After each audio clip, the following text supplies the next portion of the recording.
Teo afaka va ianao? Teo afaka va ianao?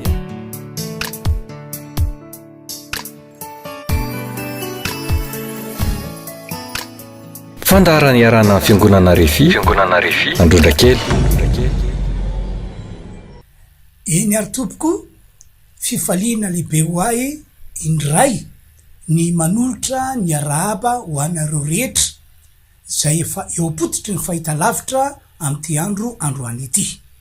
Miaraba aho ary mirary anareo rehetra ihany koa mba ho famonjena, ho fanasitranana, ho fanafana ary fitahina ho anareo ny afatra entiko amty androany ity. Ny afatra na ny fampianarana zay hozareko aminareo androany di afatra sy fampianarana mikasika ny amin'ny fofo. Afatra sy fampianarana hoy aho mikasika ny amin'ny fotsika zanak'olombelona. Noho zany mitona anareo rehetrarehetra aho mba angilatsofina tsara, anaraka tsara ihany koa an'izao fanazavana entiko izao. Ary andinika tsara ihany koa ny mombanao sy ny fiampiananao sao isan'ireo olona hoy aho voafatotry ny fanaratsy amin'ny alalany fonao ianao. Zavadoza matsiriavana raha ohatra ka voafatotry ny fanaratsy ny fonao. Raha nefa hitako dia tsy ho afabela amin'ny aretina, ary tsy ho afabela amin'ny olana mihitsy ny olona efa azo ny devoly amin'ny alalany fo. Zany hoe efa voafatotry ny devoly ny fony. Ka eno tsara zao afatra na zao fanazavana entiko zao. Andao amaky baiboly isika araka ny voalaza ato amin'ny Jeremia 7:10 dia ny 5:7 no vaketsika. Sokafa ny baibolinao raha ohatra ka misy an'izany eo aminao. To zao ny voasoratra. Ny fo de mamitaka mihoatra no zavatra rehetra sady manana aretina tsy azo sitranina. Iza moa no mahafantatra ny aminy.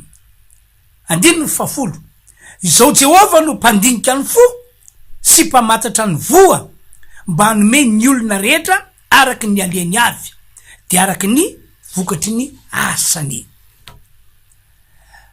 Araky nefa nambarako taminareo tamin'ny alalan'izao fandarana izao ihany fa tena amin'ny karazany ny fanaratsy zay miasa eto ambony tany ity sy miasa eo amitsika zanak'olombelona. Amin'ny karazany reo fanaratsy zay efa nazo toerana eo amin'ny tenan'ny olona. De zao arakarak'ilay fanaratsy zay nazo toerana eo amin'ny olona ny zavatra ratsy ataony eo am'ilay olona. Ohatra, raha lay fanaratsy karazany mpanao sakana am'izay atao no nazo toerana eo am'le olona, de zao tsy adala le olona na verisaina le olona fa zao kosa misy sakana foana, misy sakana matetika ny ataony rehetra. Sakana lay fanaratsy izy mba tsy ahitasa fivelomana. Sakana lay fanaratsy ny bizina zay ataony mba ho mandamoka sy matiakaranany hatrany hatrany. Ary tsy hoe ndray mandeha na indroa na intelo no anaovan'lay fanaratsy mpanao sakana an'lay olona amin'ny bizina zay ataony, fa ataony tena hoe fiainan'le olona mihitsy zay fiainana mandamoka sy matiakaranan'izay. Sakana amin'ny fanaratsy izy mba tsisy akavady azy. Zava-misy zany. Raha manao asa varotra le olona de sakana amin'ny fanaratsy ny olona mba tsy vidy entana ao aminy. Raha manao asa fambolena sy fiompiana le olona de sakana amin'ny fanaratsy izy mba tsy hamokatra sy tsy havanina. Raha tokony azo promotion eo amin'ny toeram-piasany izy dia tavela eo foana, tsy misy mpijery, tsy misy mpia. Tatak' zany ry mpiany malala ny zavatra misy sy ny zavatra miseho rehefa nazo toerana eo amin'ny fony olona ny fanaratsy izany, rehefa nazo toerana eo amin'ny tenany olona ny fanaratsy. Tsy afa fa mitovitovy am'izany mihitsy, mitovitovy fiasa am'izany ny fanaratsy zay nazo toerana eo amin'ny fo.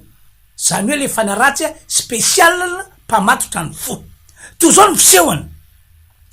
Voalohany saika isan'andro ho an'ny olona sasany de ataon'le fanaratsy matsapa favesarana eo amin'ny fonofoana le olona azony devoly an-tanana.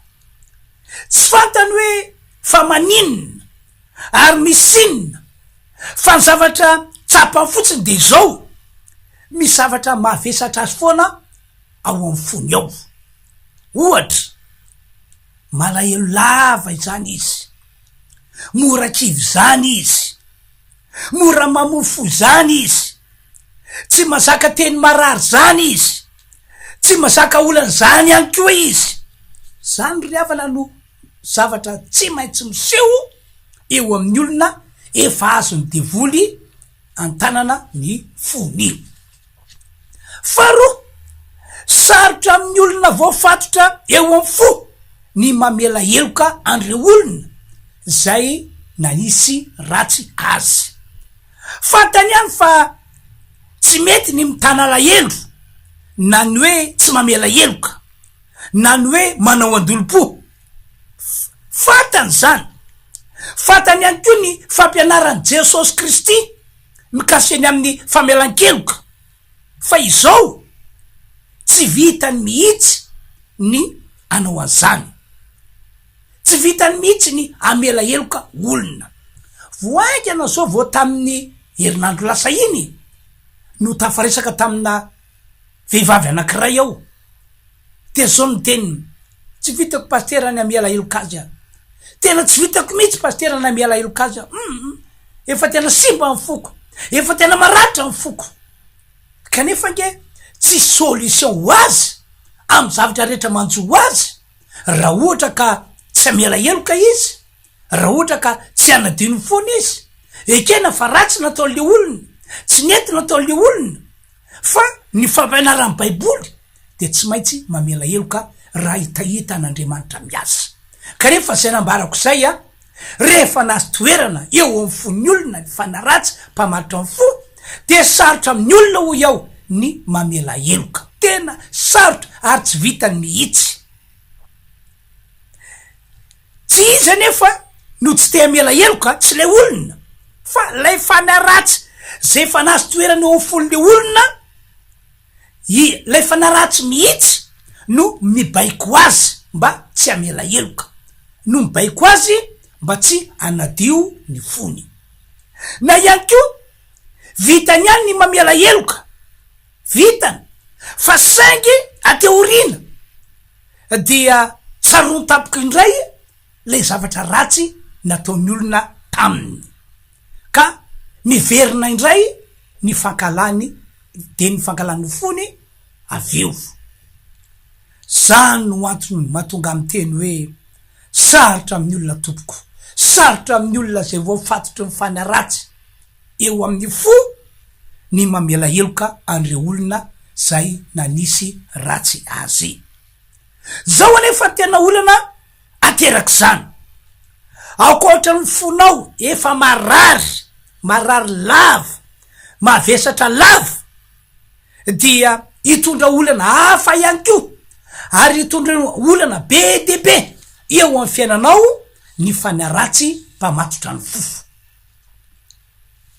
Fatelo, matetika ihany koa voataona an'ilay fanaratsy nazo toerana eo amin'ny fo le olona mba ankahala, anana toetra ratsy sy amalifaty. Le fanaratsy mihitsy no manosika an'le olona zay efa azony an-tanany mba ho takizany, mba ho arak'izany nambarako zany ny fiainana. Ohatrany hoe mitombona be ny antony mahatonga azy manao an'izany hoe mankahala na maneho toetra ratsy na mamaly faty ohatrany hoe mitombona be mihitsy ny antony ny matoka azy manao an'izany kanefa tsy zany fa lay fanaratsy mihitsy zay fa nazy toerana tao anatin'ny fony no mitondra azy mitondra le olona mba anana fiainana na hoe toetra tatak'izany ambalako zany tsy mety amin'Andriamanitra nefa zany ry mpiany malala mifanohitra fampianarana Kristy Jesosy ny fiainana tak'izany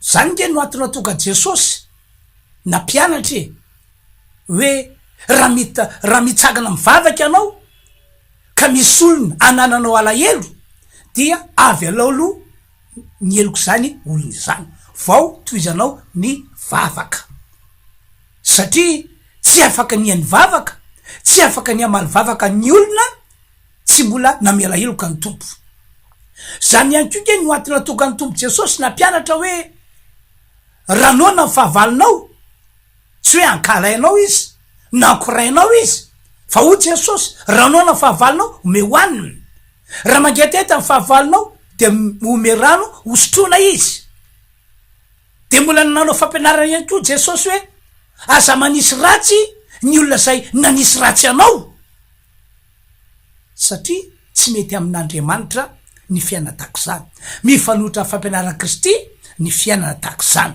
ary araky ny teniko teo de manakana valim-bavaka sy manakana an'Andriamanitra tsy asa tsy hanao zavatra lehibe eo amin'ny olona zay mitady azy ny fiampianana tak'izany ko raha matsapa ianao fa manana fiainana tak'izany de azo antoka ho eo fa efa nazy toerana eo amin'ny fonao zany ny fanaratsy karazan'lay mpamatotra ny fon'ny olona fa efatra ihany koa mitondra retina eo amin'ny fo ihany koa ny fanaratsy mpamatotra ny fo tsy hoe nipetrahany fotsiny fonao tsy hoe afatiny fotsiny fonao fa itondrany aretina ihany koa ary amy karaza mihitsy lay aretina entiny eo ny fon'ny olona amy karazana ny dokotera moa no main'ireo karazana aretina zay mahazo ny fon'ny olona ianao nge raha ohatra ka tena manatony dokotera zao na manatony hôpitaly ny olona anakiray zay azo ny devoly an-tanany eo fo de tena hitany dokotera tena hitany fa tena marary tokoa ny fonao de araky le nyteniko teo hoe hitany dokotera hoe zao ny aretina karazan'ilay mahazo ny fonao na zao ny aretina karazany mahazo ny fonao fa izao sarotra sitranina tompoko ny aretina vokatry ny famatorany devoly ary raha ohatra ka sitrana azy lay aretina dia efa mijalijaly le olona efa lany vola amy karena be mihitsy le olona raha ohatra ka ho sitrana ihany izy fa tena sarotra sitranina ny aretina vokatry ny asana devoly ijory vavolombelona aminareo ao efa fotoana mahery tany hoany ity zavatra tantarako aminareo ity tonga ny ona tamiko ny reny mpianakaviana anakiray raha ny ona tamiko izy tam'izany de ny tantara ny olana mahazo azy izy tsy ny tantara firy hoe zao ny aretina mahazo a na zao ny aretina mahazo a fa le zavatra ny tantarainy de hoe misy fanahy mampatahotra azy foana hono amin'ny alina misy fanahy mampangororo azy foana hono amin'ny alina zay zany zavatra ny tantarainy de rehefa tantara teo izy de nataoko ny fampianarana nataoko ny fampahirezana ary nivavaka ho azy aho roako ny fanaratsy teo amy tenany de itsorana tompo moa fa rehefa natao matetetika zay vavaka ho azy zay de tsy nisy intsony le fanaratsy zay napatahotra azy tamin'ny alina fa rehefa mifarerisera matetika taminy ao no nafantarako hoe eo amy fony ty vehivavy ity misy problème misy fanaratsy mamatotra misy fanaratsy manakeja satria lay tantarako taminareo teo hoe mora tohina, mora malahelo, mora tezitra, mora makahala de hitako teo aminy. Le tantarako taminareo teo hoe misy zavatra manavesatra azy eo amy fiainany ao dia hita teo aminy. De noho zany de mivavaka ho azy ihany ko ao satria fantatro fa fanaratsy tsy hoe nampitahotra fotsiny no nisy teo aminy fa le tao amy fony mihitsy no nipetran'le fanaratsy ary nitondra zavatra ratsy teo aminy. De nataoko mivavaka fanafana ho azy de sorana moa tompo fa tateorina dia sitrana fony io vehivavy io. Le dokotera mihitsy zay nitsabo azy teto antoerana marina aloha fa efa nitsapo tena tany ampitany ramasina izy a de nitsapo tena teto antoerany ihany ko de le dokotera nitsabo azy teto antoerana ny teny hoe sitrana fonao ry madama, tapona lay lavaka tao amy fonao ry madama, taitra lera matoa fa nga narary ny foko izy fa nga nisy lavaka tao amy foko. De nazava le dokotera hoe nisy an'izany fa tsy nambara taminao fa ny zanaky lera matoa ihany no nafantatra hoe ohatry zao a ny fisehon'ny aretina eo amy fon'lay reniny. Ary efa namedeliary ny dokotera hoe raha ela indrindra ao anatin'ny 3 volana teo eo nga mazay raha tsy diso ny fitadidiako na efa-bolana de tsy maintsy maty izy, tsy maintsy fa tsy hoe mety ho sitrana fa tsy maintsy maty satria ny dokotera manampaizany mahalala tsara mihitsy a fisehon'ny aretina de fantany hoe tsy ho ela velona tera matoty. Kanefa noho ny fahasoavan'Andriamanitra, noho ny herin'Andriamanitra magaga de sitrany vehivavy io folo taona mahery lasy zay ary mandraka ankehitriny mbola velona izy, mandraka ankehitriny mbola velona izy. Nefa ny dokotera tam'izany folo taona mahery zany lasy no efa nilaza hoe 3 volana na efa-bolana eo dia ho faty ramatoty. Ry havano marina be ny voalazan'ny baiboly lay novakina ty ary aloha. Andao nge versika vakina le izy Jeremia 17:5. Ny fo de mamitaka mihoatra no zavatra rehetra sady manana aretina tsy azo tranona. Iza moa no mahafantatra ny aminy. 10. Zao Jehova no mpandika ny fo sy mpamantitra ny vo mba hanome ny olona rehetra araky ny aleny avy de araky ny vokatry ny asany. Mazava be mihitsy ny voasoratra tompoko fa manana aretina sarotra sitranina ny fo rehefa nazy toerana eo amy fon'ny olona ny devoly. Mazava be ihany ko ny voasoratra fa ny tompoandriamanitra irery ihany no mafantatra ny tokony atao eo amin'ny fon'ny olona ary izy rery ihany no mafantatra ny mahafaka ny fon'ny olona am'ireo karazana olana zay no tantarako ireo. Izy rery ihany no mahafaka ny olona ho afaka amin'ny aretina na manao sy manona fisehon'ny aretina eo amy fon'ny olona. Ka hoy aho hoe matsapa tena ve ianao tompoko raha mandre anso afatra ny etiko zao fa efa nazy toerana eo amy fonao ny fanaratsy. Matsapa tena ve ianao fa isan'ireo olona manana aretina eo amy fo ianao.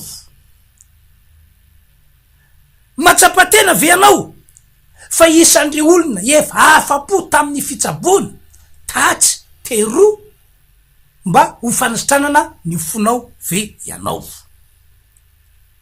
Ary tsapanao ihany ko ve fa tena mampijaly anao be mihitsy io aretina mazo ny fonao io. Tsotra ny afatra omeko anao amy ty andro androany ity. Miverena amin'Andriamanitra zay tompo ny fonao ianao sady Andriamanitra mahay manasitrana ny aretina eo amin'ny fo. Ekeo Jesosy zay vaolana avy any an-danitra avy amin'Andriamanitra le tompo ny fonao lay azo antoka fa mahay manasitrana ny fonao ekeo ny vaolana avany aminy de tsinona kory zany fa ny finoanao an Jesosy, ny fanekenao an Jesosy, ary indrindrindrindra ny fanomezanao toerana an Jesosy ho ao anatin'ny fonao. Fanampin'izay ekeo fa amin'ny alalan'io Jesosy io no amjenin'Andriamanitra ny fanainao, amjenin'Andriamanitra ny fonao, anasitran'Andriamanitra ny fonao, ary anafan'Andriamanitra ny fonao manoloana ny fanagejana ny famatorana ataony devody. Eo ekeo ihany koa fa amin'ny alalan'ny fanananao an Jesosy sy ny famezanao toerana azy ao anatin'ny fonao no ahafan'Andriamanitra manamarina ny vavaka zay ataon'ny mpanompony raha hivavaka ho anao izy mba ho afaka amin'ny famatorany devoly ny fonao, na ihany koa hoe mba ho sitrana ny fonao. Torevitra faharoa, manasa anareo izahay fiangonana Refy Andronakely, manasa anareo zay satria amin'ny Alahady 12 volana ho avy zao sy ny Alahady 17 volana ho avy zao de isy session spéciale matonga amin'ny tena zany mandritry nireo Alahady roa ny fanesy reo de anao vavaka fanafana lehibe mihitsy zahay, délivrance spéciale mikasika ny amin'ny fo zay voafatry ny faneratsy. Olona maro be mihitsy no efa niona taminay nanana retina to amin'ny fo, natsapatena hoe voafatry ny fanaratsy ny fony arak'ilay fanotantaraiko taminareo teo, kanefa isaoran'Andriamanitra omena voninahitra ny tompo fa rehefa niona taminay izy, rehefa namonjy fotoam-pivavana nataonay izy de nisy fanafana lehibe nataon'Andriamanitra ho azy. Ataoko fa tokony nampaheranao le fijorona vavolombelona ataoko teo kasi any amin'ny lera matoa fotoana lasa mahery zay fa sitrina ny fony olona tokony efa maty efa ela mandraky tiany androany mbola velona ela soma tsara izy de rena ny tompony am'izany ka hoy aho hoe zao no fotoanan'Andriamanitra voatokana ho anao ka dia tongavy anareo reo voasotra reo moa zany fandaram-potoana Alahady maraina misy fidirana intelo maraina miditra amin'ny fitory fidirana voalohany, miditra amin'ny sivory fidirana faharoa, miditra amin'ny 1 fidirana fahatelo ary ny tolakandro le fidirana fanefany de miditra amin'ny 2 ora sasany.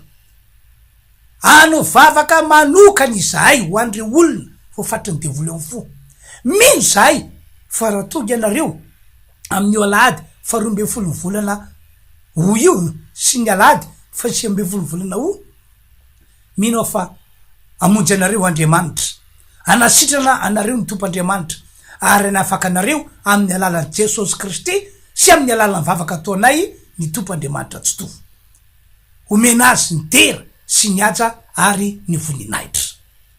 Ivavaka tsika am'izao fotoana zao, teny ivavaka ho anareo ao ka dia aondrelo ho anareo marina fa amin'ny Alahady 12 ia na Alahady 19 zao no isa zay session spéciale zay fandroana de fa inoko fa mangy anao sady ny tompo ary raha sitranary anao amin'ny alala ty vavaka ataoko ity de aza misalasala fa tongava fono satria zay fanaratsy hafa akoatran'izay ko tsy maintsy esorona, tsy maintsy ailika, aza vely toetra aminao mihitsy fanaratsy na inona karazana fa izany no asoa ny fiainanao ankehitriny sy ny fiainanao mbola ho avy ko de apetra ho fonao tananao azy ary mino avy hatrany ianao fa iasa ny herin'Andriamanitra hitondra famonjena, fanasitranana ary fanafana ho anao. Ivavaka tsika tompoko.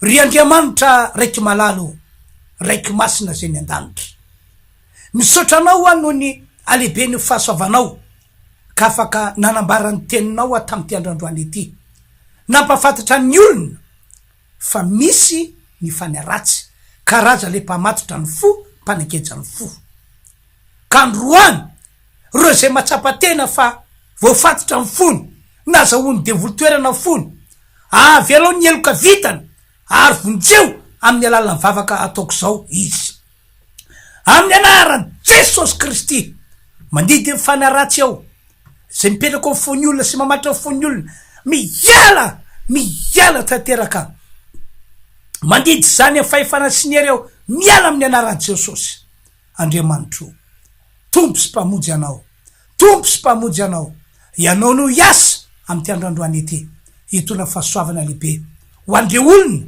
zay mila fanafahana mila famonjena mila fanasitranana ary zay rehetra asana devoly afakoatran'izany de didiko amin'ny anarany Jesosy miala esorina amin'ny anarany Jesosy Kristy misaotra tompo omenanao ny dera sy mihaja ary ny voninahitra mandrakizay amin'ny anarany Jesosy amen.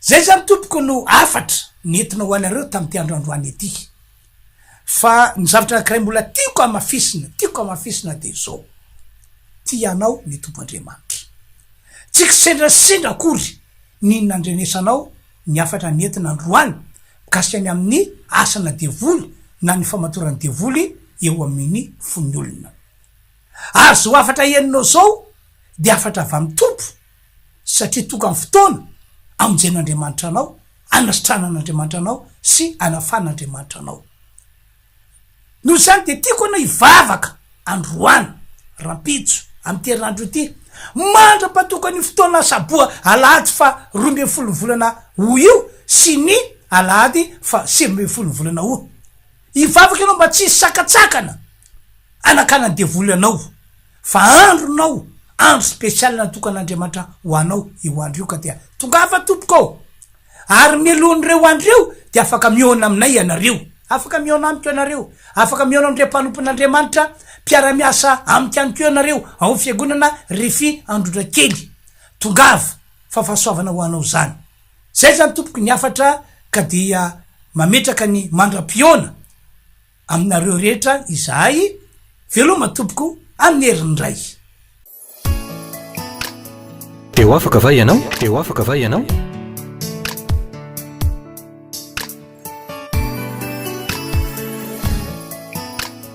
fandaharany iarana fiangonana Refy Androdrakely